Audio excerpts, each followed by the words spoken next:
Hello बच्चों, क्या हाल चाल। तो बच्चों, बात यह है कि हम बायोटेक वाले अपने टॉपिक को आगे बढ़ाने वाले हैं। अभी तक इसके अंदर हमने जो जो देखा है उसके बारे में आपको जो भी बेटा जो पुराने वाले वीडियोस है उसके गो थ्रू है ना, उसके थ्रू आपको समझना होगा। अभी तक बेटा हम आपको जेनेटिक इंजीनियरिंग के बारे में बता चुके हैं, बायोटेक क्या है इसके बारे में बता चुके हैं। जो हर्बर्ट कोहेन और इस स्टैनली कोहेन और हर्बर्ट बॉयर ने जो बेटा रिस्ट्रिक्शन एंजाइम्स और प्लाज्मिड के बारे में जो जानकारी दी थी बेटा, उसके बारे में हम बता चुके हैं आपको। बायो प्रोसेस इंजीनियरिंग के बारे में बता चुके हैं और मैं आपको प्लांट ब्रीडिंग का तरीका बता चुका हूं। उस तरीके में दिक्कत क्या थी उसके बारे में हमने बात करी, और बायोटेक किस तरीके से उस जो दिक्कतें आ रही थी प्लांट ब्रीडिंग के अंदर, जो जीन ऑफ इंटरेस्ट आप ले रहे थे बेटा, उसके साथ जो अनवांटेड जीन सेलेक्ट होके आ जा रहे थे, उसको किस तरीके से हम रिमूव आउट कर सकते हैं बायोटेक की मदद से। केवल हम जीन ऑफ इंटरेस्ट अपना जो प्रोजनी ऑर्गेनिज्म है उसके अंदर डाल सकते हैं, इसकी हमने बात करी थी। ठीक है, नेक्स्ट बेटा हम क्या बात करने वाले हैं। अच्छा, आखिरी में जो हमने बात करी थी बेटा, वहां से हम शुरुआत करते हैं। आखिरी में हमने ये कहा था कि जो जीन ऑफ इंटरेस्ट है आपका, जो जीन ऑफ इंटरेस्ट है बेटा, वो हो सकता है कि जब आप ट्रांसफर करो, कहां पे, जीन ऑफ इंटरेस्ट को जब ट्रांसफर करो किसी होस्ट ऑर्गेनिज्म के अंदर, है ना, किसी होस्ट ऑर्गेनिज्म के अंदर बेटा, इसका अपना क्रोमोसोमल डीएनए है। इसके अंदर हमने आखिरी में यही बात करी थी कि अगर मान लो आप इसको ट्रांसफर कर रहे हो, यहां से रिस्ट्रिक्शन एंजाइम की मदद से कट के इसको ट्रांसफर किए, अगर यहां पे ओराई प्रेजेंट है, अगर ओराई प्रेजेंट है बेटा, तो ये रेप्लीकेट कर जाएगा, रेप्लीकेशन इसका हो जाएगा। लेकिन अगर बेटा इसके अंदर ओराई प्रेजेंट नहीं है, नहीं है, तो ओराई अगर प्रेजेंट है, नहीं है बेटा, तो रेप्लीकेशन नहीं हो पाएगा, रेप्लीकेशन होगा ही नहीं। अगर रेप्लीकेशन नहीं होगा तो जीन ऑफ इंटरेस्ट आपका बेकार चला गया। हमने ये कहा भैया कि हमें ये इंश्योर करना है कि जिन भी जीन ऑफ इंटरेस्ट को आप कट करके होस्ट ऑर्गेनिज्म के अंदर डालना चाह रहे हो, उसके जीन के साथ इनकॉर्पोरेट करना चाह रहे हो बेटा, ये इंश्योरिटी होनी चाहिए कि हमेशा वो जब भी होस्ट ऑर्गेनिज्म के अंदर आप उसको डालो तो वो हमेशा रेप्लिकेट करे, तभी तो आपका डिजायरेबल प्रोडक्ट फॉर्म हो पाएगा। इस चीज की इंश्योरिटी हमें चाहिए। इसके लिए हमने कहा था कि आपको करना क्या होगा, करना ये होगा बेटा कि ये जो जीन ऑफ इंटरेस्ट है इसको आप वेक्टर के साथ में ऐड कर दो और वेक्टर को ट्रांसफर करो, क्योंकि वेक्टर के अंदर ऑरिजिन ऑफ रेप्लिकेशन हमेशा प्रेजेंट होगा, और अगर वो ऑरिजिन ऑफ रेप्लिकेशन प्रेजेंट होगा तो जब वो रेप्लिकेट करेगा उसके साथ में जो जीन ऑफ इंटरेस्ट आपने ऐड किया हो वो भी रेप्लिकेट कर जाएगा। ठीक है, हाँ, इसके आगे हम कंटिन्यू करने वाले हैं। इसके आगे बेटा हमें क्या देखना है, इसके आगे देखो, जरा बात समझो। इतना पार्ट तो हम देख चुके थे, आपको बस महज रिवाइज करवा रहे थे। बच्चा जो पुराने वीडियोस है उसको पहले देख के फिर बैठना इसको देखने, है ना। कोई भी लेक्चर मिस नहीं होना चाहिए, वरना आपको आपके कॉन्सेप्ट है ना दिमाग में घुसेगा नहीं, बीच से अगर देखना शुरू करोगे। देखो जरा, अब हम बात करते हैं बेटा दो साइंटिस्ट जिनकी हम पहले भी बात कर चुके हैं, उनके बारे में थोड़ा और अच्छे से देखो। Stanley Cohen,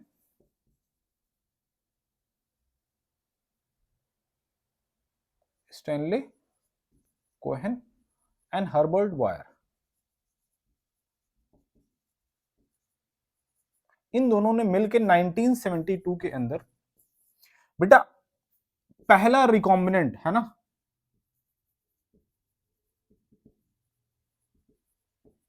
recombinant DNA form किया। पहला रिकॉम्बिनेंट जीन या डीएनए फॉर्म किया किन्होंने, स्टैनली कोहेन हर्बर्ट बॉयर ने 1972 के अंदर पहला आर्टिफिशियल रिकॉम्बिनेंट डीएनए का फॉर्मेशन किया गया ना, आर्टिफिशियल रिकॉम्बिनेंट डीएनए का फॉर्मेशन किया। कैसे किया गया था बेटा, इसको समझो जरा। इन्होंने एक बैक्टीरिया लिया, बैक्टीरिया के अंदर बेटा इसका अपना क्रोमोसोमल डीएनए था, इसके अलावा इसका जो वेक्टर प्लाज्मिड है बेटा ये भी था। अब सुनो, ये जो प्लाज्मिड था, ये बैक्टीरिया बेटा, बैक्टीरिया का नाम जरूरी है क्योंकि आपकी बुक में दिया गया है सेलुलर टाइफी, है ना। जो बैक्टीरिया है बेटा,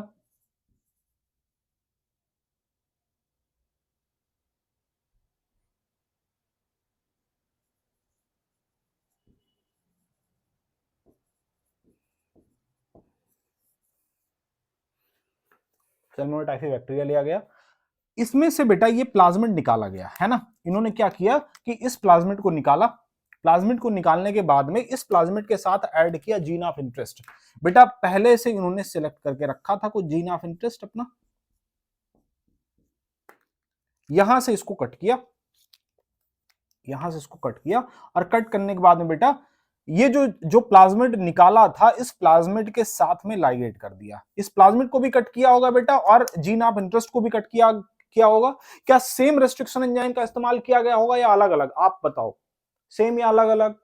सेम रेस्ट्रिक्शन एंजाइम। अगर अलग अलग रेस्ट्रिक्शन एंजाइम से बेटा प्लाज्मिड और आप वेक्टर जीन ऑफ इंटरेस्ट को अगर कट करोगे बेटा, अलग अलग स्टिकी एंड्स आपको मिलेंगे। अलग अलग स्टिकी एंड्स मिलने की वजह से बेटा आपस में जुड़ेंगे नहीं।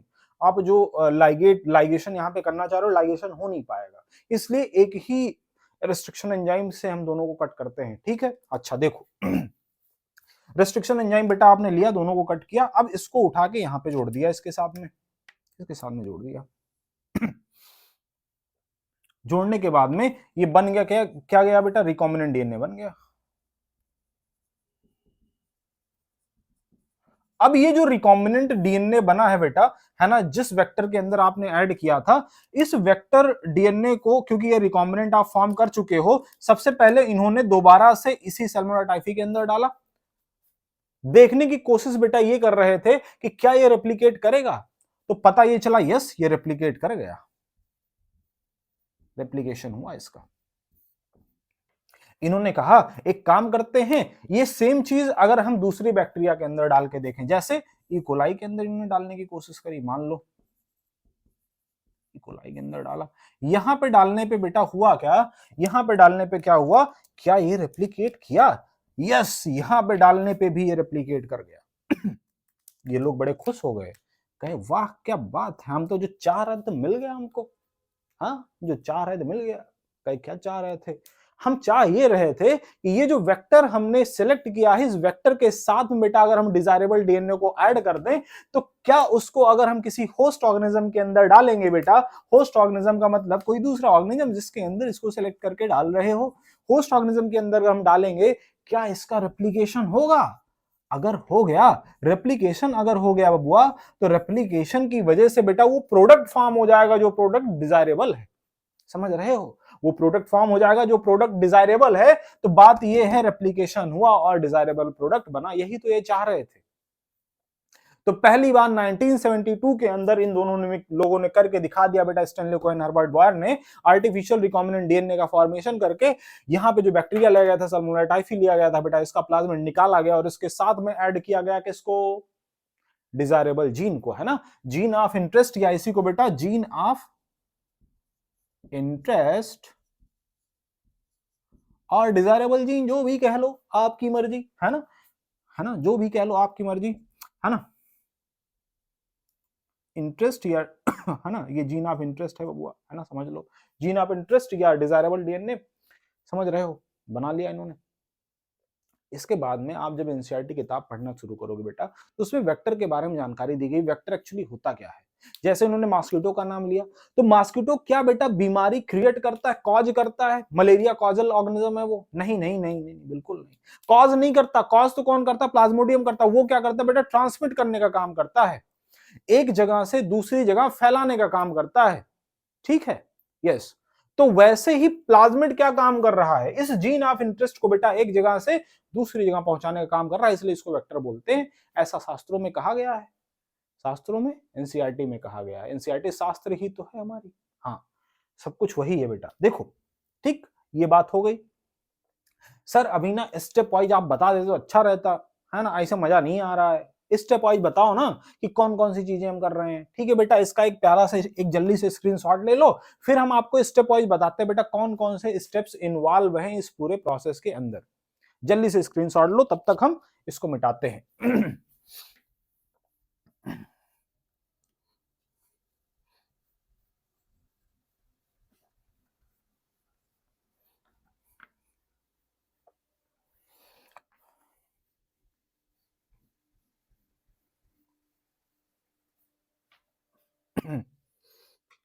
देखो देखो देखो, हाँ, पहला स्टेप क्या होगा? अगर बेटा आपको क्या करना है, रिकॉम्बिनेंट डीएनए का फॉर्मेशन करना है, उसे प्रोडक्ट बनाना है, पहला स्टेप क्या करना होगा? सबसे पहले तो बेटा उस डिजायरेबल जीन को आइडेंटिफाई करना होगा। तो first step is identification, identification, of desirable gene. समझे? एक बार आइडेंटिफाई आपने कर लिया बबुआ, फिर क्या करोगे? फिर क्या करोगे? उसको कट करोगे। कटिंग, कटिंग सुनो, कटिंग करना है। क्या करना है? कटिंग करना है। किससे करना है? Cutting of desirable gene. By किसके द्वारा? अरे आरी के द्वारा। आरी कौन सी? जिससे लकड़ी काटी जाती है बेटा? नहीं वो वाली नहीं, molecular scissor. Restriction endonuclease, restriction endo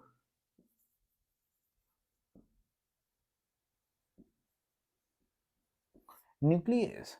restriction endonuclease बेटा आगे जब हम रेस्ट्रिक्शन एंजाइम पढ़ाएंगे तो बताएंगे। रेस्ट्रिक्शन एंजाइम्स दो कैटेगरी के होते हैं, एक एंडो और एक एक्सो। अभी अभी रुक जाओ, अभी इसको नहीं बताएंगे बेटा, आगे देखो। थर्ड पॉइंट क्या है? थर्ड पॉइंट ये है बबुआ कि इसको ट्रांसफर करना है। Transfer of desirable gene to the vector. Transfer, transfer of desirable gene to vector. Vector के पास ट्रांसफर करना है। फोर्थ पॉइंट क्या हो जाएगा बेटा? फोर्थ पॉइंट क्या हो जाएगा बताओ? लाइगेशन करना है। क्या करना है? लाइगेशन ऑफ डिजायरेबल जीन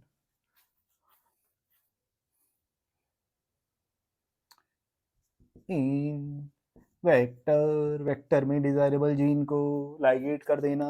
अरे पांचवा पॉइंट क्या होगा बबुआ? बताओ जरा हमें। पांचवा पॉइंट होगा बेटा ट्रांसफॉर्मेशन। क्या होगा? ट्रांसफॉर्मेशन।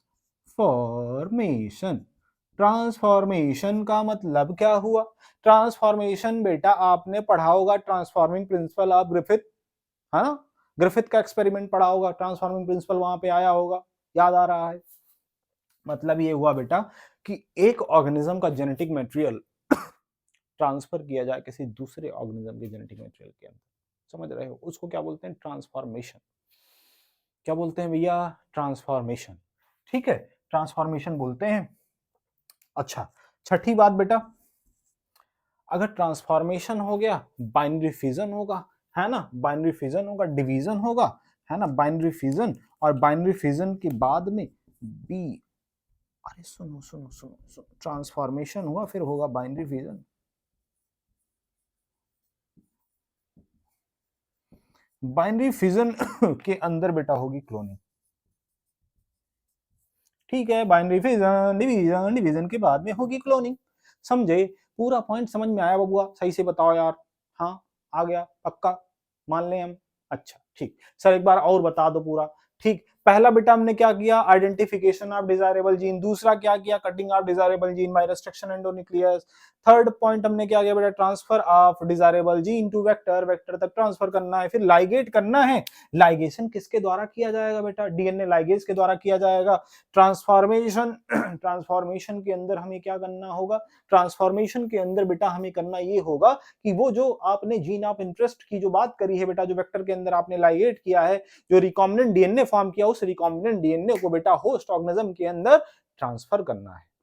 ठीक है? अच्छा, बाइनरी फिजन जो होस्ट ऑर्गेनिज्म बेटा अब वो डिवाइड करेगा, डिवाइड करने के बाद में होगी क्लोनिंग। मतलब जो इसके अंदर रिकॉम्बिनेंट डीएनए होगा वो भी अपनी कॉपी बढ़ाना शुरू करेगा, मतलब रेप्लिकेट करना शुरू करेगा, और आपका प्रोडक्ट फॉर्म होता चला जाएगा।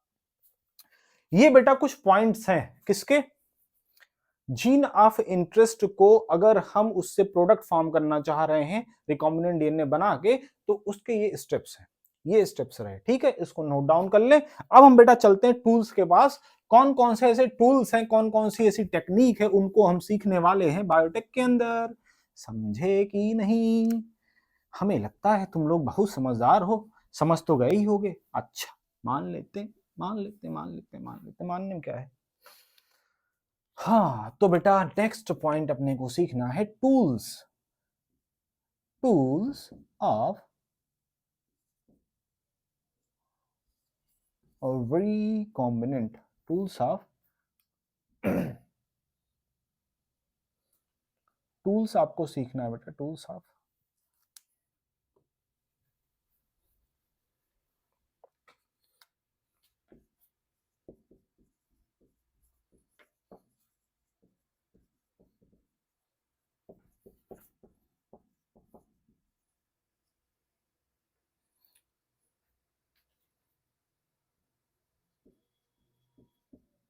बायोटेक्नोलॉजी बेटा, टूल्स ऑफ बायोटेक्नोलॉजी या रिकॉम्बिनेंट डीएनए टेक्नोलॉजी के फॉर्मेशन में कौन कौन से टूल्स की जरूरत पड़ने वाली है बेटा, उसको हम देखने वाले हैं। For the formation of recombinant DNA कौन कौन से टूल्स का इस्तेमाल हम करने वाले हैं बेटा। तो पहली चीज तो अभी जब हम आपसे कह रहे थे बेटा कट करना है तो किसकी जरूरत पड़ेगी, रेस्ट्रिक्शन एंजाइम की जरूरत पड़ेगी, है ना। किसको कट करना है बेटा, जीन ऑफ इंटरेस्ट की जरूरत पड़ेगी। इसके अलावा डीएनए लाइगेज चाहिए कि नहीं चाहिए, चाहिए भैया, डीएनए लाइगेज चाहिए। रेस्ट्रिक्शन एंजाइम क्या काम करेगा, कटिंग का काम करेगा। ये क्या काम करेगा, ज्वाइंट करने का काम करेगा बेटा, है ना, लाइगेट करने का काम करेगा। डीएनए लाइगेज लाइगेट करेगा, ज्वाइंट करेगा। थर्ड बेटा अगर हम कहें आपको वेक्टर की जरूरत पड़ेगी, होस्ट की जरूरत पड़ेगी, है ना, होस्ट की जरूरत पड़ेगी। जीन ऑफ इंटरेस्ट तो चाहिए चाहिए, है ना, जीन ऑफ इंटरेस्ट तो चाहिए चाहिए। पांचवा अगर हम कहें आपसे तो आपको डीएनए पॉलीमरेज की जरूरत पड़ेगी। क्यों बेटा, क्योंकि आपको अगर रेप्लिकेशन करना है तो बेटा डीएनए पॉलीमरेज तो चाहिए चाहिए। समझ रहे हो, ये कुछ ऐसे टूल्स हैं जो इसके अंदर देखने हैं हमको। अब बेटा पहला जो सबसे पहला रेस्ट्रिक्शन एंजाइम हमने लिख रखा है, इसकी शुरुआत करते हैं। किसकी शुरुआत करते हैं, रेस्ट्रिक्शन एंजाइम की शुरुआत करते हैं। ठीक है, रेस्ट्रिक्शन एंजाइम की शुरुआत करते हैं।